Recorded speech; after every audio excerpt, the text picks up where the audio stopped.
नमस्कार। सुप्रसिद्ध उपन्यास गबन पाठन के भाग 22 में आपका स्वागत है। पिछले पठन के अंत में हमने जाना था कि देवीदीन एक देशभक्त और स्वराज्य प्रेमी व्यक्ति है। उसके दोनों बेटे स्वराज क्रांति में विलायती कपड़ों की बिक्री के विरुद्ध लड़ते रहे और अपने प्राणों का बलिदान कर दिया। फिर देवीदीन ने अपनी क्रांति से विलायती कपड़ों की बिक्री रुकवाई। यह सब सुनकर रमा बहुत प्रभावित हुआ। देवीदीन के सहज स्नेह और रमा के प्रति वात्सल्य के कारण रमा अपने अंदर दबी वेदना को और न दबा सका तथा वह वेदना तीव्र क्रंदन के रूप में बाहर आ गई और रमा खुलकर देवीदीन के सामने रो पड़ा। इसके आगे क्या होता है, चलिए जानते हैं आज के अंक गबन भाग 22 में। कई दिनों के बाद एक दिन कोई 8 बजे रमा पुस्तकालय से लौट रहा था कि मार्ग में उसे कई युवक शतरंज के किसी नक्शे की बातचीत करते मिले।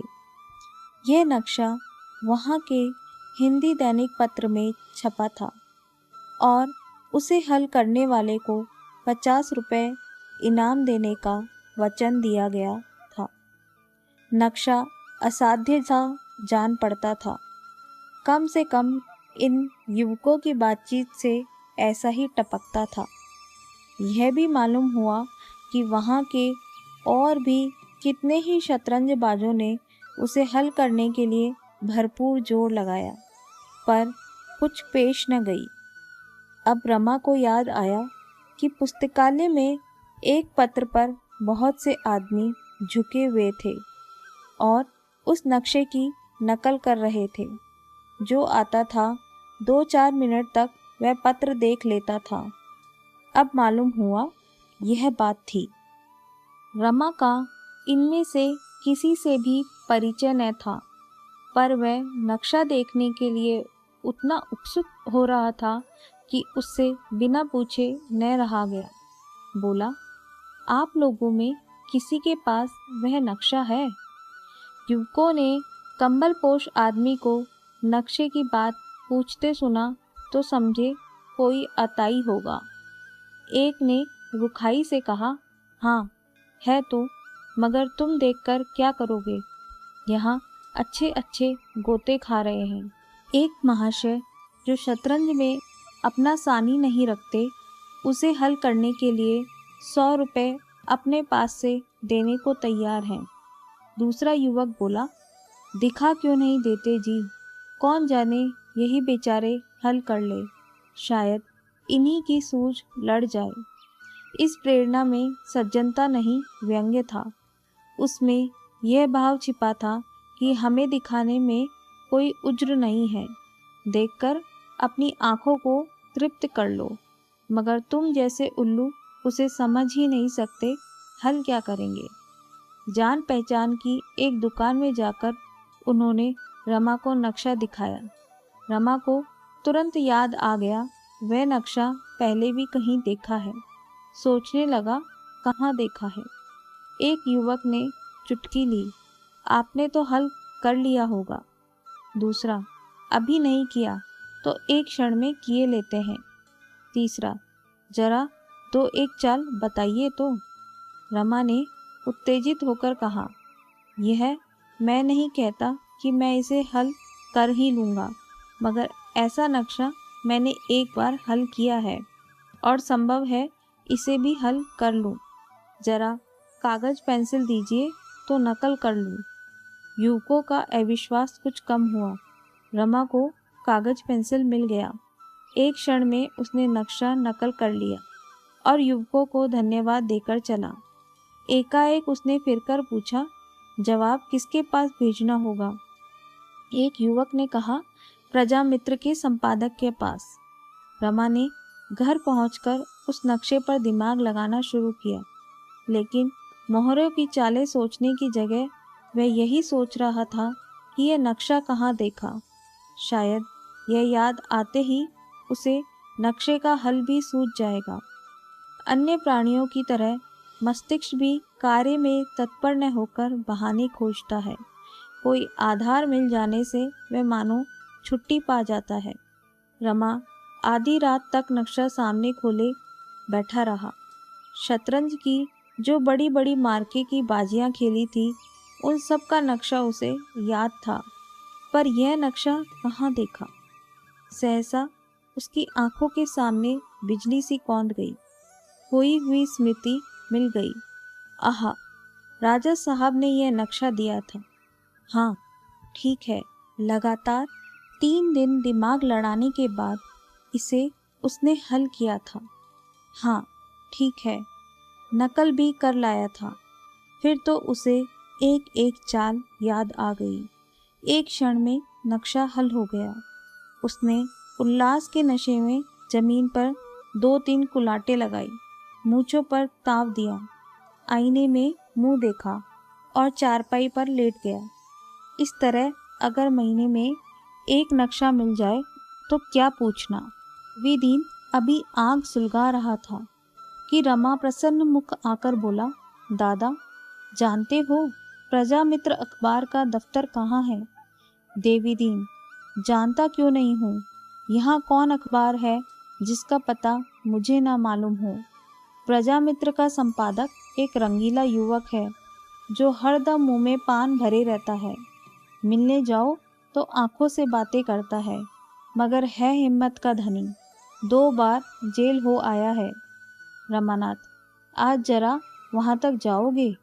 देवीदीन ने कातर भाव से कहा, मुझे भेजकर क्या करोगे? मैं ना जा सकूँगा। क्या बहुत दूर है? नहीं, दूर नहीं है। फिर क्या बात है? देवीदीन ने अपराधियों के भाव से कहा, बात कुछ नहीं है, बुढ़िया बिगड़ती है। उसे वचन दे चुका हूँ कि स्वदेशी विदेशी के झगड़े में न पड़ूंगा, किसी अखबार के दफ्तर में न जाऊंगा। उसका दिया हुआ खाता हूँ तो उसका हुक्म भी तो बजाना पड़ेगा। रमा ने मुस्कुराकर कहा, दादा तुम तो दिल लगी करते हो। मेरा एक बड़ा ज़रूरी काम है। उसने शतरंज का नक्शा छापा था जिस पर 50 रुपये इनाम है। मैंने वह नक्शा हल कर दिया है। आज छप जाए तो मुझे यह इनाम मिल जाए। अखबारों के दफ्तर में अक्सर खुफिया पुलिस के आदमी आते जाते रहते हैं। यही वह है, नहीं मैं खुद चला जाता। लेकिन तुम नहीं जा रहे हो तो लाचार मुझे ही जाना पड़ेगा। बड़ी मेहनत से यह नक्शा हल किया है। सारी रात जागता रहा हूँ। देवीदीन ने चिंतित स्वर में कहा, तुम्हारा वहाँ जाना ठीक नहीं। रमा ने हैरान होकर पूछा, तो फिर क्या डाक से भेज दूँ? देवीदीन ने एक क्षण सोचकर कहा, नहीं, डाक से क्या भेजोगे? सादा लिफाफा इधर उधर हो जाए तो तुम्हारी मेहनत अकारथ जाए। रजिस्ट्री कराओ तो कहाँ परसों पहुँचेगा। कल इतवार है। किसी और ने जवाब भेज दिया तो इनाम वह मार ले जाएगा। यह भी तो हो सकता है कि अखबार वाले धांधली कर बैठें और तुम्हारा जवाब अपने नाम से छापकर रुपया हजम कर ले। रमा ने दुविधा में पड़कर कहा, मैं ही चला जाऊंगा। तुम्हें मैं न जाने दूंगा। कहीं फंस जाओ तो बस। फंसना तो एक दिन है ही, कब तक छिपा रहूंगा। तो मरने के पहले ही क्यों रोना पीटना हो। जब फंसोगे तब देखी जाएगी। लाओ मैं चला जाऊं। बुढ़िया से कोई बहाना कर दूंगा। अभी भेंट भी हो जाएगी। दफ्तर ही में तो रहते हैं। फिर घूमने घामने चल देंगे तो 10 बजे से पहले ना लौटेंगे। रमा ने डरते डरते कहा, तो क्या 10 बजे के बाद जाना, क्या हरज है? देवीदीन ने खड़े होकर कहा, तब तक कोई दूसरा काम आ गया तो आज रह जाएगा। घंटे भर में लौट आता हूँ। अभी बुढ़िया देर में आएगी। यह कहते हुए देवीदीन ने अपना काला कंबल ओढ़ा, रमा से लिफाफा लिया और चल दिया। जग्गो साग भाजी और फल लेने मंडी गई हुई थी। आधे घंटे में सिर पर एक टोकरी रखे और एक बड़ा सा टोकरा मजूर के सिर पर रखवाए आई। पसीने से तर थी। आते ही बोली, कहाँ गए, जरा बोझ तो उतारो, गर्दन टूट गई। रमा ने आगे बढ़कर टोकरी उतरवा ली। इतनी भारी थी कि संभाले न संभलती थी। जग्गो ने पूछा, कहाँ गए हैं? रमा ने बहाना किया, मुझे तो नहीं मालूम, अभी इसी तरफ चले गए हैं। बुढ़िया ने मजूर के सिर पर टोकरा उतरवाया और जमीन पर बैठकर एक टूटी सी पंखिया झलती हुई बोली, चरस की चाट लगी होगी, और क्या, मैं मर मर कमाऊं और ये बैठे बैठे उड़ाए और चरस पिए। रमा जानता था कि देवी दीन चरस पीता है, पर बुढ़िया को शांत करने के लिए बोला, क्या चरस पीते हैं? मैंने तो नहीं देखा। बुढ़िया ने पीठ की साड़ी हटाकर उसी पंखी की डंडी से खुजाते हुए कहा, इनसे कौन सा नशा छूटा है? चरस यह पिए, गांजा यह पिए, शराब इन्हें चाहिए, भांग इन्हें चाहिए। हाँ, अभी तक अफीम नहीं खाई, या राम जाने खाते हो। मैं कौन हरदम देखती रहती हूँ। मैं तो सोचती हूँ कौन जाने आगे क्या हो। हाथ में 4 पैसे होंगे तो पराए भी अपने हो जाएंगे, पर इस भले आदमी को रात्रि भर चिंता नहीं सताती। कभी तीरथ है, कभी कुछ कभी कुछ।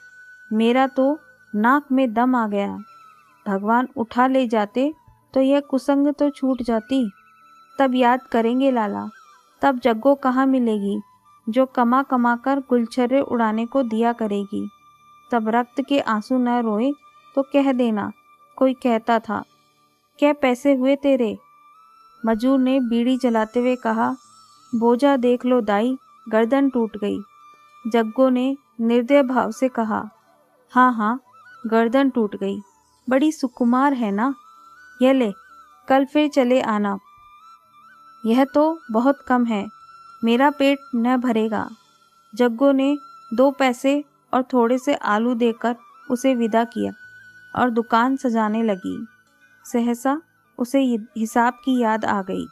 रमा से बोली, भैया जरा आज का खर्चा तो टांग दो, बाजार में जैसे आग लग गई है।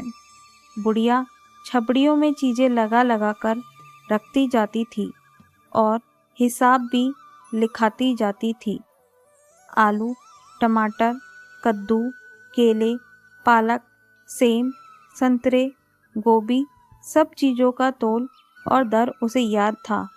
रमा से दोबारा पढ़वाकर उससे सुना, तब उसे संतोष हुआ। इन सब कामों से छुट्टी पाकर उसने अपनी चिलम भरी और मोड़े पर बैठकर पीने लगी।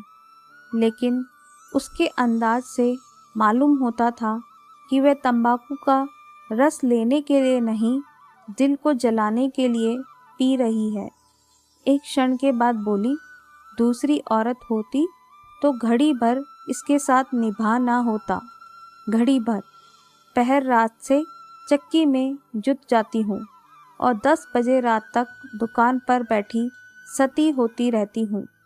खाते पीते 12 बजते हैं, तब जाकर 4 पैसे दिखाई देते हैं, और जो कुछ कमाती हूँ यह नशे में बर्बाद कर देता है।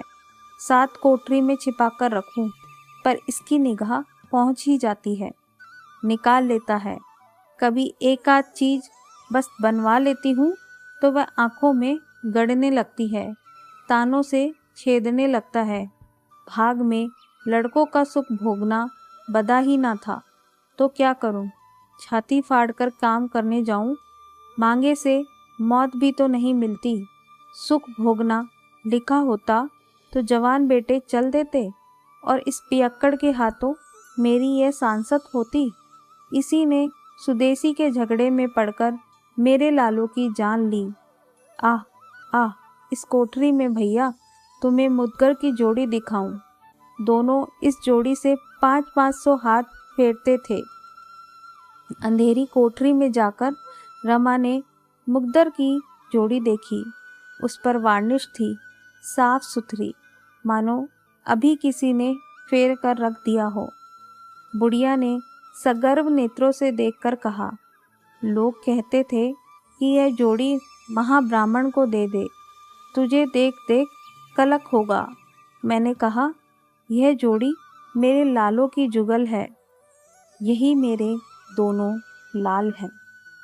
इसी के साथ आज का पठन समाप्त होता है। आगे की कहानी जानने के लिए जुड़े रहिए इट्स स्टोरी टाइम नाउ के साथ। अब बारी है आज के सुविचार की। आज का हमारा सुविचार कुछ इस प्रकार है। समय और शिक्षा का सही उपयोग ही व्यक्ति को सफल बना देता है। आज के पठन को सुनने के लिए बहुत बहुत धन्यवाद।